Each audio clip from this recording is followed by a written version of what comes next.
J'ai appelé le temps dans la parole de Dieu ce matin la foi au temps du coronavirus. Alors, j'ai joué un petit peu avec le titre d'un film qui n'est pas vraiment un bon film, mais c'est L'amour au temps du choléra. C'est pas un bon film comme tel, mais puis ce titre-là a été repris dans plusieurs occasions. Euh, alors, j'ai un petit peu joué sur les mots la foi au temps du coronavirus. Et peut-être que sur les réseaux sociaux, en parlant avec des amis, peut-être des chrétiens, des non-chrétiens, on entend les réactions, ce que les gens vivent, puis ils nous expriment toutes sortes de choses. Et la première chose que je voudrais nous emmener à réfléchir, je l'ai intitulé comme suit: Ne jouons pas à Dieu. Alors, c'est tentant dans des circonstances comme ça d'essayer de comprendre pourquoi Dieu permet ça. Des fois, dans nos épreuves personnelles, on essaie de comprendre pourquoi Dieu permet les choses. Et j'ai vu des choses sur le web, là, sur l'espace virtuel, où des téléévangélistes ou des gens comme ça interprètent ce qui se passe actuellement. Puis, c'est comme si j'ai l'impression qu'ils se mettent un peu à la place de Dieu, puis ils connaissent le fond de la pensée de Dieu. Alors, je nous encourage à ne pas jouer à Dieu. Notre interprétation des circonstances ne doit pas dépenser ce que Dieu nous révèle dans sa parole.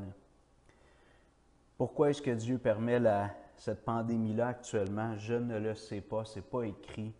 Bon, il y a des prophéties qui parlent de la fin des temps, mais rien qui précise qu'en 2020, il y aura cette pandémie dans le monde. Les Écritures nous disent dans Deutéronome 29, « Les choses cachées sont à l'Éternel, les choses révélées sont à nous et à nos enfants, à perpétuité, afin que nous mettions en pratique toutes les paroles de cette loi. » Quel beau verset! Alors le texte affirme ici qu'il y a plein de choses qui nous échappent, et ça, c'est des choses cachées qui appartiennent à Dieu, qui appartiennent au Seigneur. Mais ce que Dieu nous révèle, Dieu nous les a donnés pour nous et pour nos enfants, c'est-à-dire le monde actuel, ceux qui nous entourent. Et Moïse ajoute, afin que nous mettions en pratique toutes les paroles de cette loi. Alors, plutôt que d'essayer de jouer au devin, puis d'essayer d'exprimer aux gens pourquoi Dieu permet cette chose-là actuellement sur la terre entière, en tout cas, s'il y a des pays qui ne sont pas atteints, ça risque d'arriver, malheureusement. Contentons-nous de ce que Dieu nous révèle, puis nourrissons-nous de ce que Dieu nous a révélé de la parole de Dieu. Ne jouons pas à Dieu. Un personnage dans la Bible qui nous vient souvent à l'esprit quand on pense à quelqu'un qui vit de grandes épreuves, et je pense que le monde actuel vit de grandes épreuves. Une grande épreuve, c'est-à-dire, c'est cet homme-là du temps des patriarches, Job, qui a vécu des épreuves immenses. Cet homme-là a presque tout perdu. Il a perdu tous ses enfants dans l'espace de quelques instants. Il a perdu toutes ses richesses, ses troupeaux. Ce qui faisait les richesses d'un homme à l'époque, entre autres, c'était le bétail, les troupeaux. Il a tout perdu. Job a perdu sa santé par la suite. Il a gardé son épouse, puis malheureusement, dans son cas, ce n'était pas la meilleure conseillère, mais Job a gardé son épouse. Et dans Job 1, verset 8, c'est écrit dans la deuxième partie, « Il n'y a personne comme lui sur la terre. » En parlant de Job, c'est Dieu qui dit ça de Job. « Il n'y a personne comme lui sur la terre. » C'est un homme intègre et droit, craignant Dieu et se détournant du mal.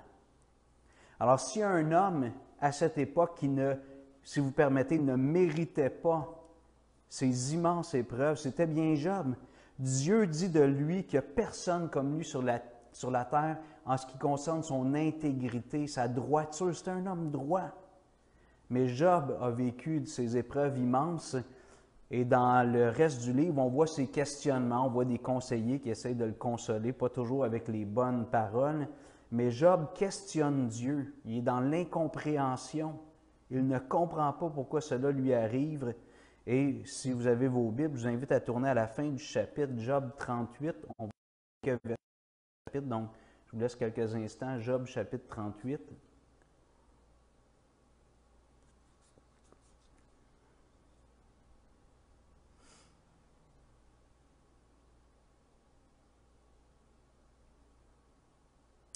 Verset 1, Job 38, versets 1 à 4. L'Éternel répondit à Job. On est vers la finale du livre. C'est Dieu finalement qui parle après 37 chapitres ou 36 chapitres, si on enlève le premier chapitre où on entend Job, ses amis, Élihu parler. L'Éternel répondit à Job du milieu de la tempête et dit, « Qui est celui qui obscurcit mes desseins par des discours sans intelligence? Saint terrain comme un vaillant homme, je t'interrogerai et tu m'instruiras. Où étais-tu quand je fondais la terre? Dis-le, si tu as de l'intelligence. » J'aime le premier verset, c'est-à-dire le deuxième verset. « Qui est celui qui obscurcit mes desseins par des discours sans intelligence? » Et franchement, quand je lis le livre de Job, j'aurais probablement les mêmes questions, probablement que mes questions seraient même plus virulentes parfois, tellement que c'est immense que Job a vécu. J'ai vécu des épreuves jamais comparables à celles de Job. Et parfois, j'exprimais des questions, des questionnements, des interrogations, puis c'est comme si j'aurais su dire à Dieu quoi faire plutôt que ce qu'il faisait. Mais Job, cet homme-là, le plus intègre de son époque, selon la perspective de Dieu, questionne Dieu et Dieu lui dit, « Qui est celui qui obscurcit mes desseins par des discours sans intelligence? » Alors, je nous encourage, les croyants, si vous nous écoutez par hasard, quand même, je pense que l'encouragement est pour nous. Ne jouons pas à Dieu. N'essayons pas de dire pourquoi Dieu permet cette chose sur la terre. Maintenant, ceci étant dit, la Bible nous dit quand même plusieurs choses concernant la personne de Dieu et nous, en tant que chrétiens, en tant que croyants, nos croyances s'appuient sur les Écritures, ce que Dieu nous révèle. Alors, les choses révélées sont pour nous et pour nos enfants. Les choses cachées sont pour Dieu. Et les choses révélées sont pour nous et pour nos enfants. Toujours dans Job 38, versets 16 à 23, un peu plus bas dans le chapitre. Juste en passant une petite parenthèse, je vois des noms qui apparaissent. Je suis encouragé de voir des amis qui sont avec nous. Il y en a qui écrivent, qui n'entendent pas de son. Vérifiez vos appareils. On nous a dit que le son était très bon, donc faites juste vérifier. Essayez-moi de monter le volume. Je vais essayer, je ne sais pas si je peux faire ça. Excusez pour l'interlude technique.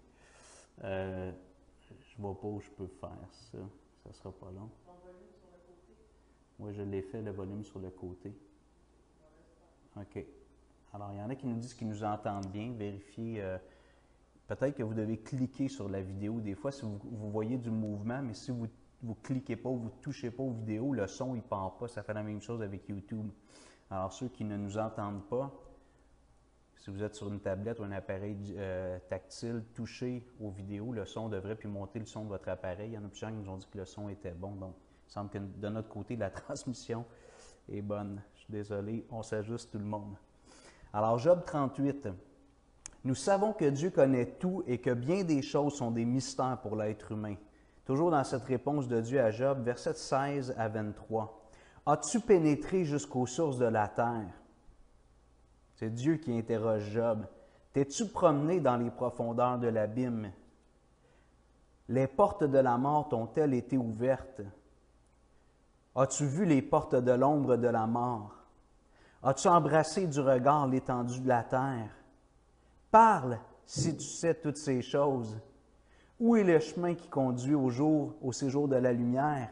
Et les ténèbres, où ont-elles leur demeure? Peux-tu les saisir à leurs limites et connaître les sentiers de leur habitation? Tu le sais, car alors tu étais né et le nombre de tes jours est grand. Dieu fait de l'ironie. Il dit à Job, tu le sais, car alors tu étais né, lorsque tout a été créé, et le nombre de tes jours est grand. Es-tu parvenu, verset 22, jusqu'aux amas de neige? As-tu vu les dépôts de grêle que je tiens en réserve pour les temps de détresse, pour les jours de guerre et de bataille? Le Seigneur est en train de dire à Job, il y a plein de réalités naturelles que tu ne comprends pas, que tu ne peux pas expliquer. C'est la même chose pour nous. Les gens de science, même s'ils nient l'existence de celui qui est l'auteur de cette création, de cette nature, de cet univers, sont toujours en train de faire des découvertes nouvelles. Dieu est infini, sa création, je ne sais pas si elle est infinie, mais elle est vaste et il y a plein de choses qui nous échappent. Comme je disais tout à l'heure, d'où vient le virus? J'écoutais quelqu'un cette semaine à Radio-Canada qui disait que peut-être qu'une hypothèse, c'est des gens qui consomment de la chauve-souris en Asie. Alors, on sait que dans certains pays, on est friand de toutes sortes de choses plutôt exotiques et différentes, mais bon, est-ce que c'est ça? Est-ce qu'on va le savoir? Je ne le sais pas. Bien des détails concernant l'au-delà, la vie après la vie actuelle nous échappent. On est devant plein de questionnements. Pour nous, chrétiens, on a la Bible, puis la Bible nous donne des réponses, nous donne des informations, des certitudes, mais il y a quand même des éléments qui nous échappent. Nous n'avons aucun contrôle réel sur les phénomènes naturels. Alors, on peut prédire, bien souvent avec des erreurs, la météo, par exemple, certains événements naturels, mais on n'a aucun contrôle, on fait juste les subir. On essaye de se mettre à l'abri lorsque c'est possible. Deuxième chose que nous savons que Dieu est celui qui est souverain sur tout. Il contrôle les temps et les circonstances. Je vous invite à aller dans votre Bible, dans le livre de Daniel, au chapitre 2. Je vous laisse quelques instants. Daniel, chapitre 2.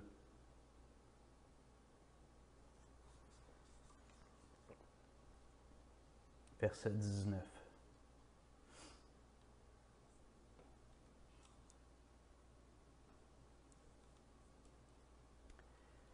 Daniel 2, 19 à 22. Alors, une autre époque, mais des mystères encore. Le roi Nebuchadnezzar a eu un songe. Il ne se souvient plus de son songe. Il est troublé. Il demande aux devins, aux sages, aux astrologues de son époque de lui révéler son rêve et sa signification. Personne ne peut lui dire, on ne sait pas c'est quoi ton rêve, dis-nous-le, on va l'expliquer. Alors le secret fut révélé, verset 19, à Daniel, dans une vision pendant la nuit. Alors Daniel sait les choses parce que Dieu lui révèle. Et Daniel bénit le Dieu des cieux. Je répète, et Daniel bénit le Dieu des cieux. Daniel prit la parole et dit, « Béni soit le nom de Dieu d'éternité en éternité. À lui appartiennent la sagesse et la force. C'est lui qui change les temps et les circonstances, qui renverse et qui établit les rois, qui donne la sagesse aux sages et la science à ceux qui ont de l'intelligence. Il révèle ce qui est profond et caché. Il connaît ce qui est dans les ténèbres et la lumière demeure avec lui. » Alors la réaction de Daniel devant ces mystères, devant cette réalité que Dieu est un Dieu qui se cache, un Dieu à plusieurs égards mystérieux, puisque Dieu est infini, que nous sommes des êtres finis, qui avons une finitude, Daniel bénit Dieu. Et pour nous, les croyants, dans ce contexte qui est inusité, extraordinaire, qui peut être inquiétant, la meilleure chose qu'on peut faire, c'est de bénir Dieu. Parce que nous savons, comme Daniel le dit, que c'est à lui qu'appartiennent la sagesse et la force, verset 20. C'est lui qui change les temps et les circonstances. C'est Dieu qui est maître de ce qui se passe. Il n'y a aucun être humain qui fait quelque chose sans que Dieu puisse le savoir et, dans une certaine mesure, donner la liberté de le faire ou d'autres fois d'intervenir directement. Rien ne lui échappe. Dieu contrôle les temps et les circonstances. Ce qui se passe actuellement, Dieu le savait bien longtemps à l'avance. Dieu le permet. Et c'est ce que nous savons. Daniel ajoute qui renverse et qui établit les rois. Qui renverse et qui établit les rois. Même les maîtres des nations, les chefs politiques, peu importe le modèle politique, le modèle de gouvernance, que ce soit une monarchie, une dictature, une démocratie, c'est Dieu qui renverse et qui établit les gouvernements, les dirigeants des nations. Et personnellement, je pense comme beaucoup de gens, on est reconnaissant à Dieu pour notre premier ministre, M. Legault, qui fait une gestion, une bonne gestion dans les circonstances. Tout le monde est devant de l'inconnu, du jamais vécu. Et je remercie Dieu pour la gestion que le premier ministre Legault et son équipe font, ses points d'information tous les jours. Je pense que M. Trudeau aussi s'est ajusté, puis ils interviennent, ils veulent rassurer les gens, ils donnent des directives claires. Alors, je remercie Dieu pour ça.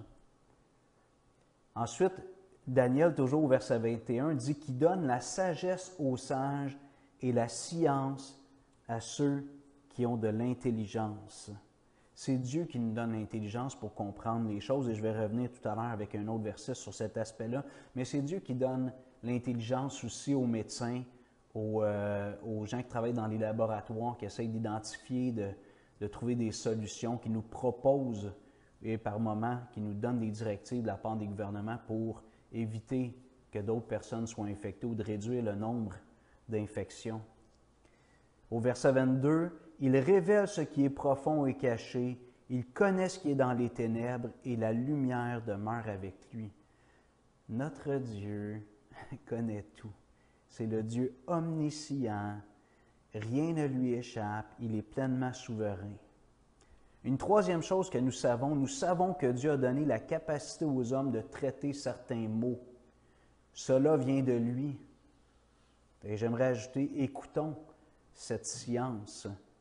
Je vois des petites vidéos que des gens partagent comme une genre de théorie du complot, puis j'aurais tendance à vous suggérer d'écouter davantage les autorités officielles dans leurs recommandations que d'écouter des gens qui ont l'air d'avoir fait une découverte, comme s'il y avait un complot et que c'est tout caché puis que les gens sont en train de nous manipuler.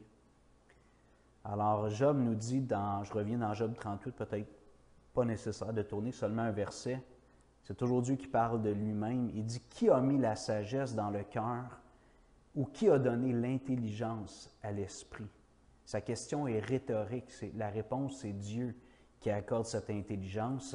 Et je crois que ces gens de science, les médecins, les gens qui travaillent dans la recherche en laboratoire, ou ceux qui sont spécialisés dans les pandémies, les épidémies, Dieu leur a donné de l'intelligence. Et même si plusieurs d'entre eux veulent nier qu'il y a un grand horloger, une main invisible ou un dessin intelligent en arrière de tout ça, ça reste que c'est Dieu qui leur donne les capacités intellectuelles de réfléchir, d'examiner, de sonder ce qui se passe dans le domaine naturel, d'observer puis de donner des recommandations. Job 32,8 nous dit, « Mais en réalité, dans l'homme, c'est l'esprit, le souffle du Tout-Puissant qui donne de l'intelligence. » C'est Dieu qui donne l'intelligence à l'être humain. Et finalement, sur la même idée, Psaume 94, 10, « Celui qui châtie les nations ne punirait-il point, lui qui donne à l'homme l'intelligence. » Je ne voulais pas insérer l'idée qu'il y a un châtiment ici. Là, je ne veux pas développer cet aspect-là parce que, comme j'ai dit en introduction, au premier point, je ne veux pas jouer à Dieu. Je ne veux pas dire que Dieu est en train de punir le monde actuellement. Maintenant, la quatrième chose que l'on sait sur Dieu, qui est une extension de ce que je viens de dire, une réflexion, Ecclésiaste 7, versets 13 et 14. Ecclésiaste 7, peut-être que vous voulez prendre le temps de tourner, c'est juste 2 versets, mais...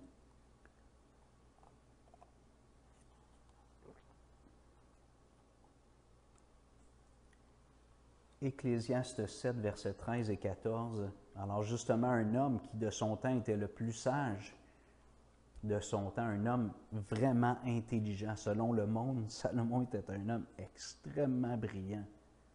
Et il dit, « Regarde l'œuvre de Dieu. » Verset 13, Ecclésiaste 7, 13. « Qui pourra redresser ce qu'il a courbé? Au jour du bonheur, sois heureux. Et au jour du malheur, réfléchis. » Dieu a fait l'homme, Dieu a fait l'un comme l'autre, afin que l'homme ne découvre en rien ce qui sera après lui. La même idée que j'ai donnée en introduction, on ne doit pas essayer de jouer au devin. Mais ici, le texte nous dit, « Au jour du bonheur, sois heureux. » On a eu plein de jours de bonheur dans notre vie. Actuellement, dans la suite du verset 14, « Au jour du malheur, réfléchis. » Nous sommes actuellement dans une période de malheur, on doit être honnête, même si peut-être que vous n'avez pas perdu votre emploi, vous n'êtes pas mis au chômage, peut-être que la santé est très bonne, vous respectez les contraintes. C'est merveilleux, mais on doit quand même reconnaître que pour l'humanité, nous sommes dans des jours de malheur. Et qu'est-ce que les Écritures nous disent de faire dans ces moments-là? De réfléchir. De réfléchir, et peut-être pour ceux qui n'ont pas encore fait un pas de foi vers Jésus-Christ, vers Dieu, peut-être de se poser la question, est-ce que c'est un temps pour moi de me rapprocher de Dieu? Si c'est une réflexion que tu as, puis tu veux faire un pas, je t'encourage à commencer à lire la Bible. Peut-être tu veux lire Job, tu veux lire l'Ecclésiaste, tu veux lire l'Évangile de Jean, les Écritures, peu importe, un passage des Écritures. Maintenant, c'est merveilleux. Si tu es branché, c'est parce que tu as accès au web, à l'Internet, puis tu peux lire la Bible en ligne. Si tu veux une copie papier, il y en a peut-être chez toi, ou on pourra t'en faire parvenir. Si tu en veux une copie, tu peux m'écrire. On te fera parvenir une portion de la Bible avec plaisir. Mais dans les jours du malheur, réfléchis. Et même nous, les croyants, alors la Bible nous dit d'être sages, de racheter le temps. Les Écritures nous disent, enseigne-nous à bien compter nos jours. Alors de voir ce qui arrive, ça nous ramène aux choses fondamentales. La vie est fragile, le temps peut être court. Peut-être qu'on va perdre un proche, probablement un aîné si c'est le cas, mais on ne sait pas. Quelqu'un qui a des problèmes respiratoires, déjà on peut perdre peut-être un enfant, un frère, une sœur. Peut-être dans notre Église, il y aura des décès, malheureusement. Mais dans ces temps-là, réfléchis. Est-ce que j'investis toutes mes ressources, mon cœur, mon temps, mes talents, mes trésors, même s'il est petit? Est-ce que j'investis les choses dans ce qui est durable? Est-ce que j'investis dans une relation intime avec Dieu? Est-ce que je mets du temps à part quotidiennement pour prendre du temps avec Dieu?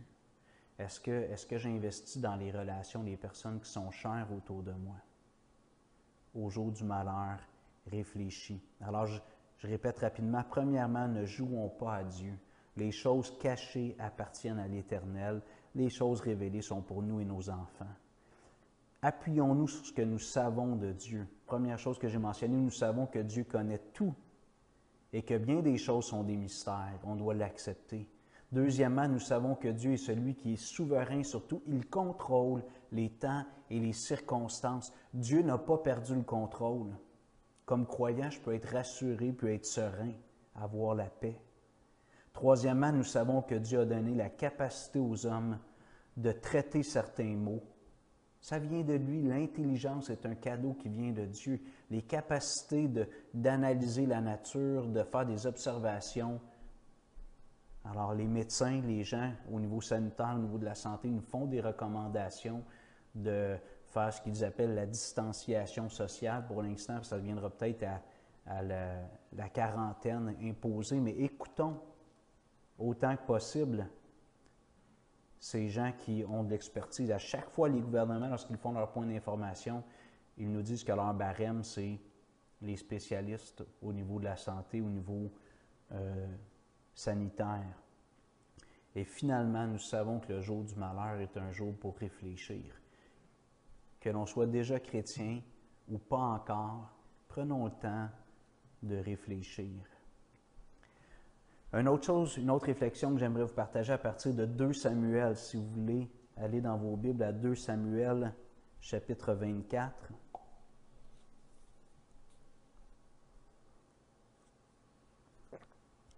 2 Samuel, chapitre 24, versets 9 à 15.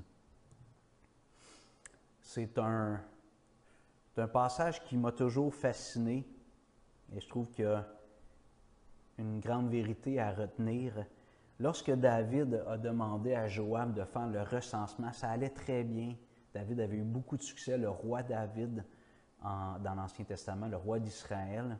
Un homme avec un cœur selon Dieu, a été quand même motivé par l'orgueil, puis a demandé à Joab d'aller faire le recensement, un dénombrement en Israël.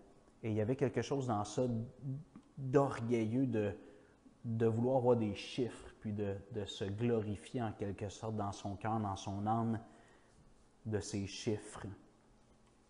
2 Samuel, chapitre 24, verset 9 et suivant. Joab remit au roi le rôle du dénombrement du peuple. Il y avait en Israël 800 000 hommes de guerre tirant l'épée et en Juda 500 000 hommes. Ça fait 1,3 million hommes qui peuvent tirer l'épée, donc des hommes qui étaient probablement entre 20 et 40 ou un peu plus. Alors là, on ajoute à ça les hommes qui sont avant cette période-là, après cette période-là, les enfants, les épouses, les femmes, que ce soit des célibataires ou mariés, ils étaient probablement plusieurs millions, peut-être 6 millions, je ne sais pas, ou plus. Et là, au verset 10, Samuel écrit « David sentit battre son cœur après qu'il eut ainsi fit le dénombrement du peuple. Et il dit à l'Éternel, j'ai commis un grand péché en faisant cela. » David reconnaît qu'il a été motivé par l'orgueil. « Maintenant, ô Éternel, daigne pardonner l'iniquité de ton serviteur, car j'ai complètement agi en insensé. » Le lendemain, quand David se leva, la parole de l'Éternel fut ainsi adressée à Gad, le prophète, le voyant de David. « Va dire à David, ainsi parle l'Éternel, je te propose 3 fléaux, choisis-en un et je t'en frapperai. »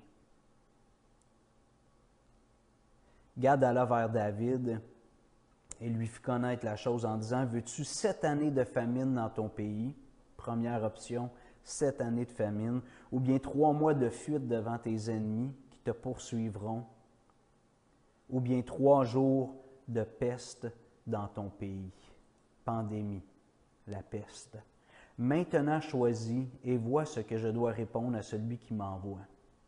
David répondit à Gad, « Je suis dans une grande angoisse. » Et écoutez bien la réponse et le choix de David. « Oh, tombons entre les mains de l'Éternel, car ses compassions sont immenses. Mais que je ne tombe pas entre les mains des hommes. » L'Éternel envoya la peste en Israël depuis le matin jusqu'au temps fixé, et de Dan à Béer-Shéba, il mourut 70 000 hommes parmi le peuple. Je reprends la réponse de David, verset 14. « Ô, tombons entre les mains de l'Éternel, car ses compassions sont immenses, mais que je ne tombe pas entre les mains des hommes. » Et cette semaine, je prenais du temps pour, évidemment, on pense à ce qui se passe à chaque instant, quasiment à tous les jours. Et je disais, Seigneur, et je partageais ça avec quelques personnes que je croisais ou à qui je parlais, puis je disais, ce qui est heureux quand même dans ce qu'on passe, ce qu'on vit actuellement, c'est que c'est un phénomène naturel, c'est une pandémie, c'est la nature en quelque sorte qui frappe. Et comme croyant, je peux dire que c'est Dieu qui contrôle la nature. Dieu permet cette chose-là, mais ce n'est pas la guerre.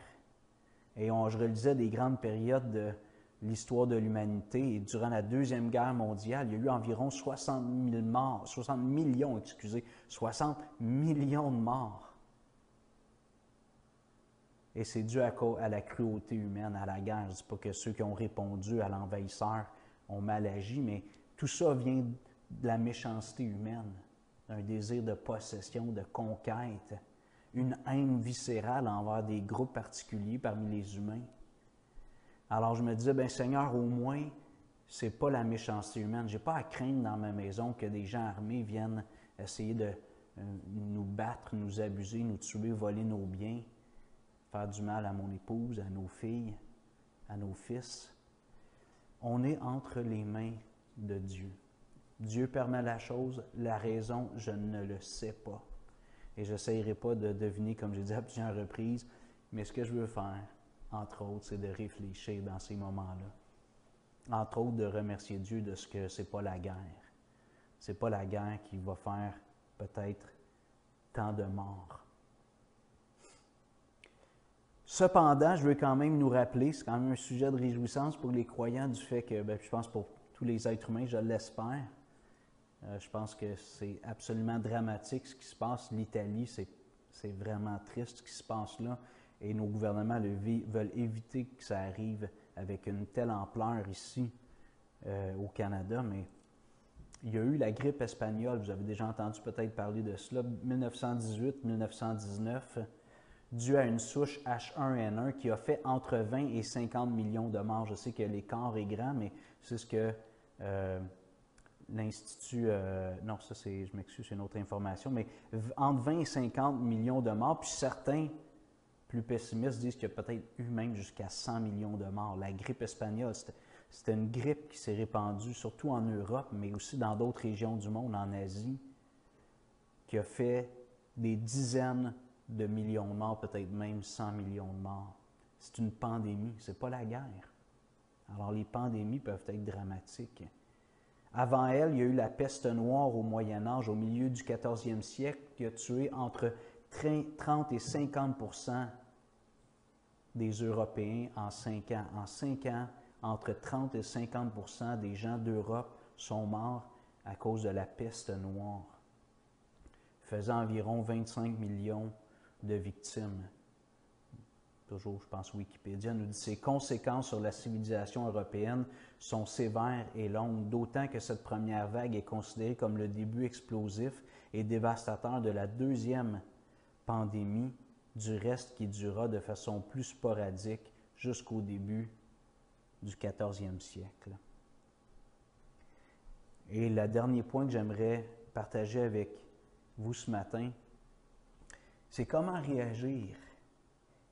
Je vais m'adresser aux chrétiens pour ce point-là, en tout cas en grande partie, mais comment réagir dans ce contexte? Comme disciple de Jésus-Christ, comment réagir? Et moi, il y a un verset qui est imprégné dans mon cœur, dans mon âme, un passage lorsque Jésus dit aux disciples, « Vous êtes le sel de la terre » dans Matthieu 5, dans le Sermon sur la montagne. « Mais si le sel perd sa saveur, avec quoi la lui rendra-t-on? » Alors, quelques pistes de réflexion pour savoir comment réagir dans ce contexte-là. Premièrement, c'est de trouver la paix en Christ, d'être en paix. J'ai parlé avec des voisins de loin, on garde les distances. On ne s'empêche pas de sortir, il faut aller acheter de la nourriture, faire des petites choses, prendre des marches, ce n'est pas encore interdit. Jésus dit aux disciples que votre cœur ne se trouble point dans Jean 14, « Croyez en Dieu et croyez en moi. » Bon, il y a un autre contexte. Jésus va être enlevé, il va être arrêté, battu, mis à mort. De quoi inquiéter les disciples.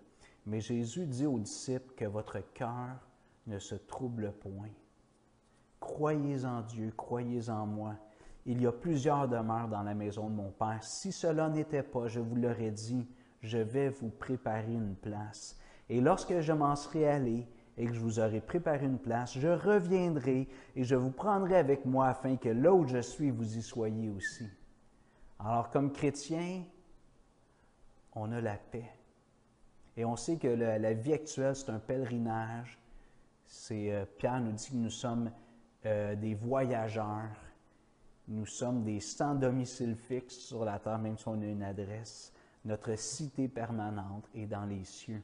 Et Jésus dit, soyez en paix. Soyez en paix. N'ayez pas le cœur troublé. Jésus connaît tout. Nos jours sont comptés. Et si jamais je devais contracter l'infection, je prie du Seigneur de ne pas l'avoir, honnêtement. J'ai une épouse, des enfants, 47 ans, j'ai encore des bonnes années, je pense, à donner, mais c'est le Seigneur qui décide, mais soyons en paix. Jésus nous prépare une place, et lorsque la place va être prête, Jésus va venir nous chercher. Toujours Jésus, dans Jean 14, dit, « Je vous laisse la paix, je vous donne ma paix. Je ne vous donne pas comme le monde donne.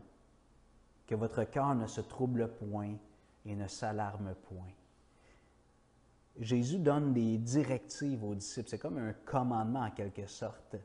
Il leur dit que votre cœur, je vous laisse ma paix, je vous donne ma paix. Je ne vous donne pas comme le monde donne. Alors parfois, évidemment, on entend les gens qui interviennent, qui essayent de nous rassurer, qui donnent des bonnes choses à faire pour s'occuper, puis quand même essayer d'apprécier la vie dans ce contexte-là très contraignant, au niveau de nos déplacements en particulier. Mais Jésus dit, moi je vous donne la paix, je vous donne ma paix, puis c'est une paix qui est au-delà de la paix que le monde peut offrir. Trouvons en Jésus cette paix. Un autre passage sur la même idée, c'est l'apôtre Paul qui dit en Philippiens 4, vous connaissez bien le verset, probablement versets 6 et 7, « Ne vous inquiétez de rien. » S'il y en a un qui a vécu des choses dans sa vie où il aurait pu s'inquiéter, vivre des angoisses profondes, c'est bien cet homme-là. L'apôtre Paul dit, « Ne vous inquiétez de rien, mais en toute chose, faites connaître vos besoins à Dieu par des prières et des supplications avec des actions de grâce. Parce que Dieu entend le cri de ses enfants. Parce que Dieu prend soin de ses enfants. Et même quand tout nous semble incompréhensible, confus, non logique, irrationnel, inusité, Dieu est au contrôle et il prend soin de ses enfants. Soyons en paix. Et il donne cette promesse qui vient des Écritures, et la paix de Dieu, qui surpasse toute intelligence, gardera vos cœurs et vos pensées en Jésus-Christ. Vous êtes le sel de la terre. Si le sel perd sa saveur, avec quoi la lui rendra-t-on?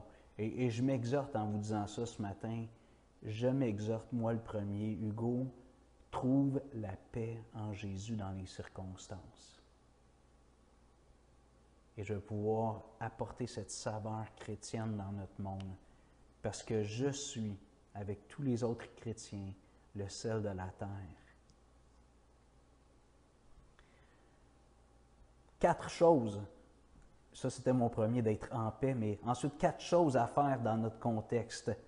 Premièrement, je nous encourage à la prière. On a du temps, probablement la plupart d'entre nous, on a plus de temps qu'à la normale.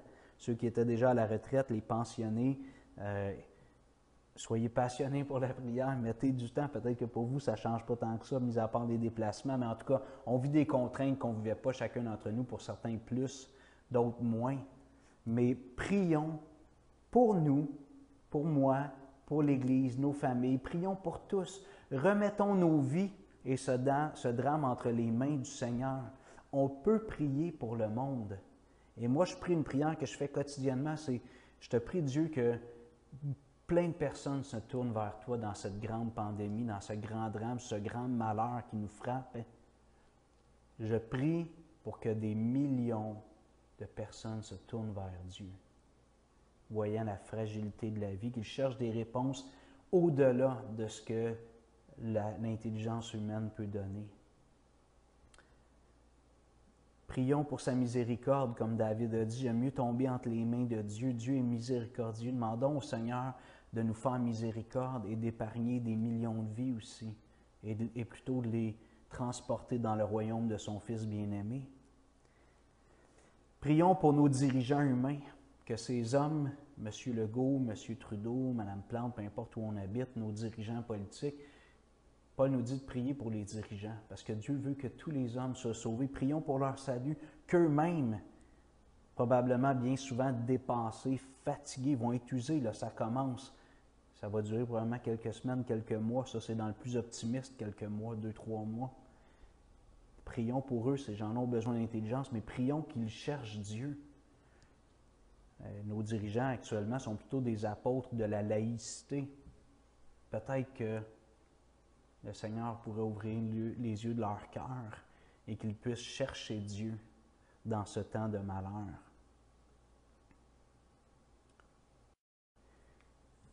J'aimerais nous encourager, troisièmement, à témoigner du Seigneur Jésus en action, premièrement, et en parole. Des fois, on entend des commentaires de gens qui ne sont pas chrétiens sur le témoignage en action de d'autres chrétiens, puis c'est attristant. Ils témoignent beaucoup verbalement, ils donnent des pamphlets, ils ont la parole facile, mais le témoignage de vie n'est pas au même diapason que le témoignage verbal. Rendons témoignage, je vous relis le passage que j'ai lu tout à l'heure, Matthieu 5, 13 à 16, et je le complète. Vous êtes le sel de la terre, mais si le sel perd sa saveur, avec quoi la lui rendra-t-on?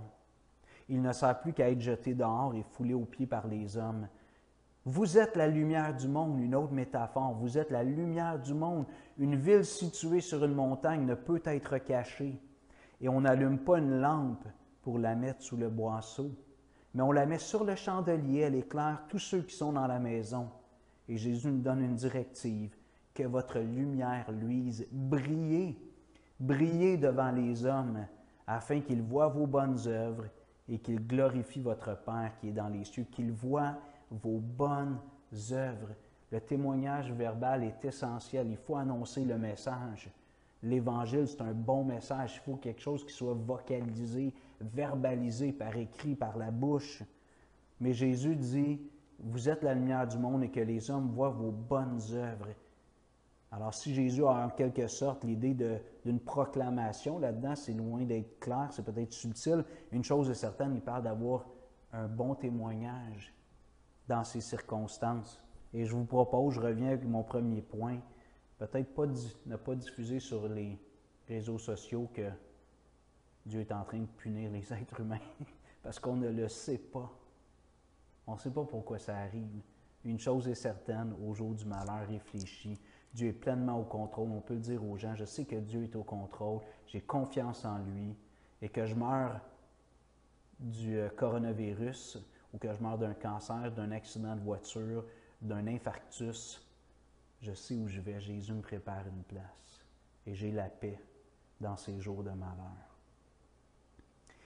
Quatrièmement, peut-être que cela va être moins plaisante pour certains, écoutons les directives de nos autorités civiles. Plusieurs endroits dans la Bible, on est exhorté les chrétiens à se soumettre, un mot qui est lourd, qui n'est pas populaire, mais de se soumettre aux autorités civiles. Je dois vous faire une confession. La semaine passée, on a eu une réunion ici dimanche matin.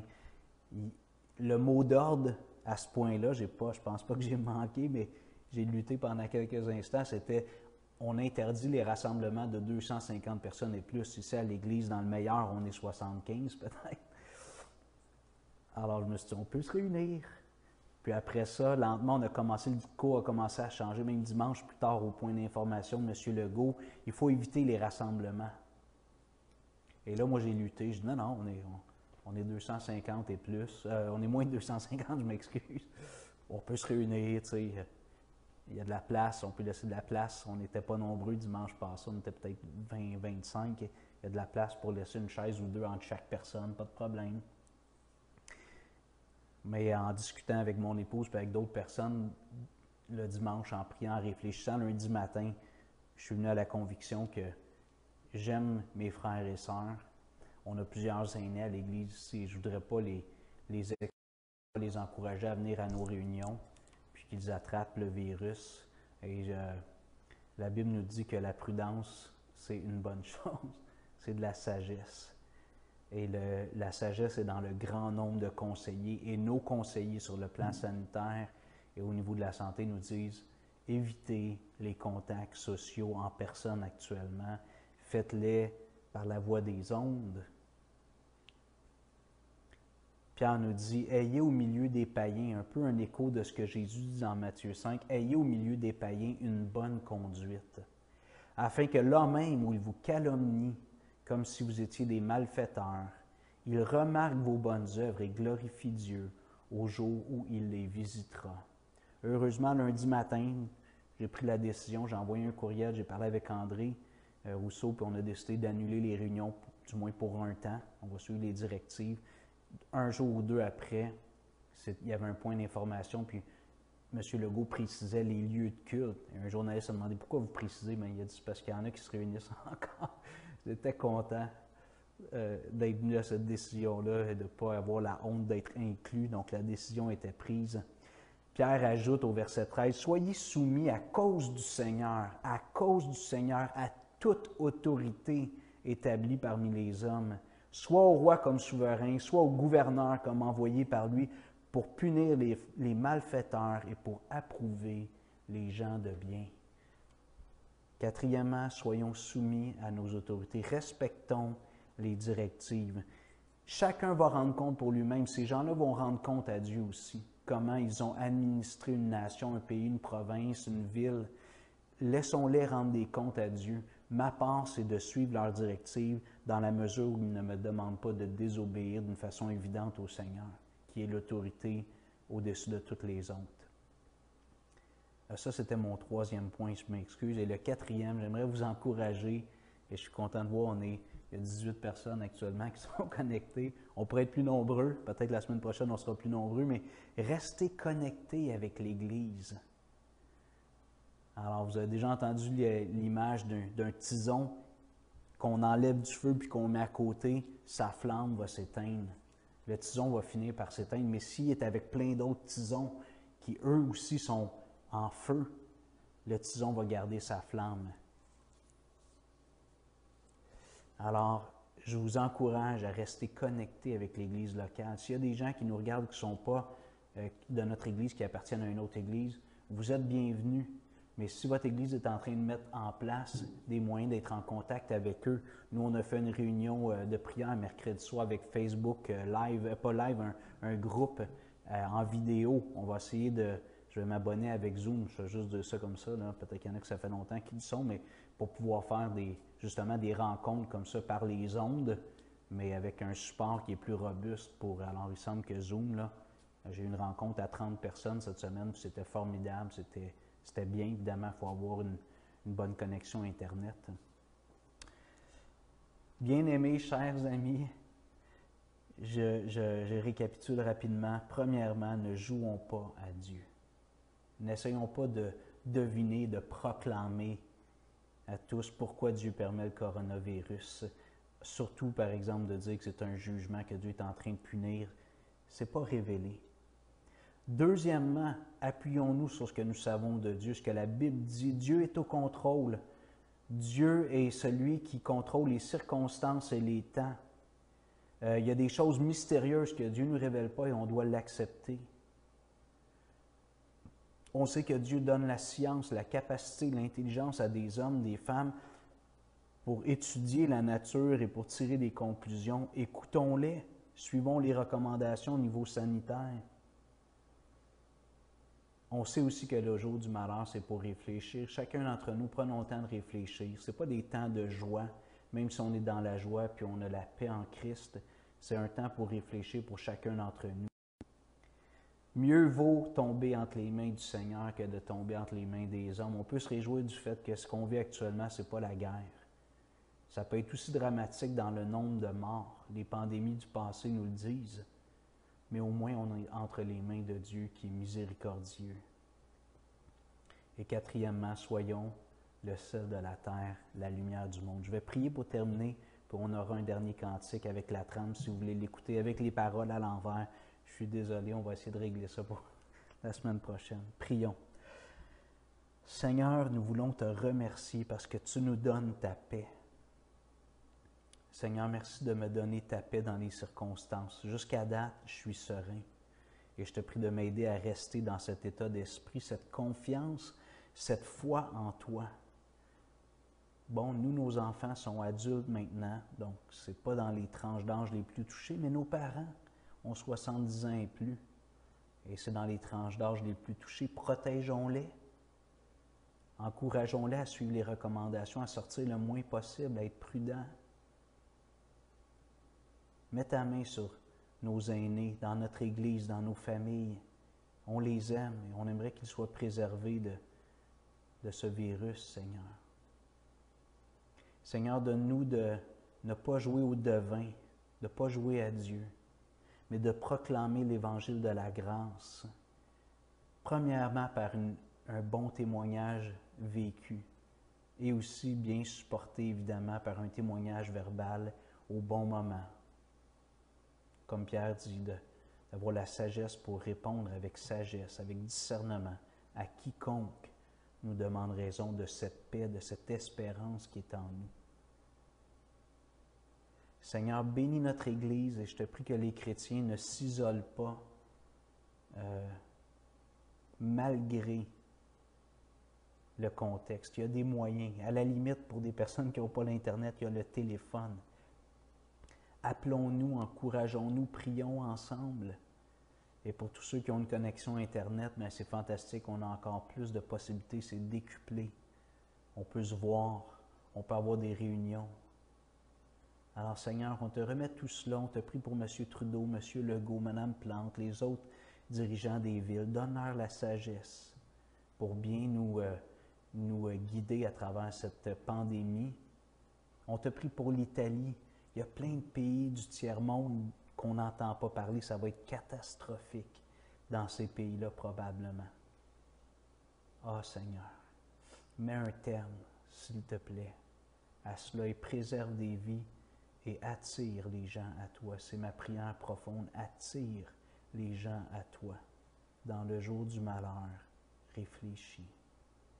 À toi soit la gloire, notre Dieu. Nous te bénissons pour ton contrôle et ta souveraineté absolue sur tout, même sur cette pandémie et sur ma vie à moi.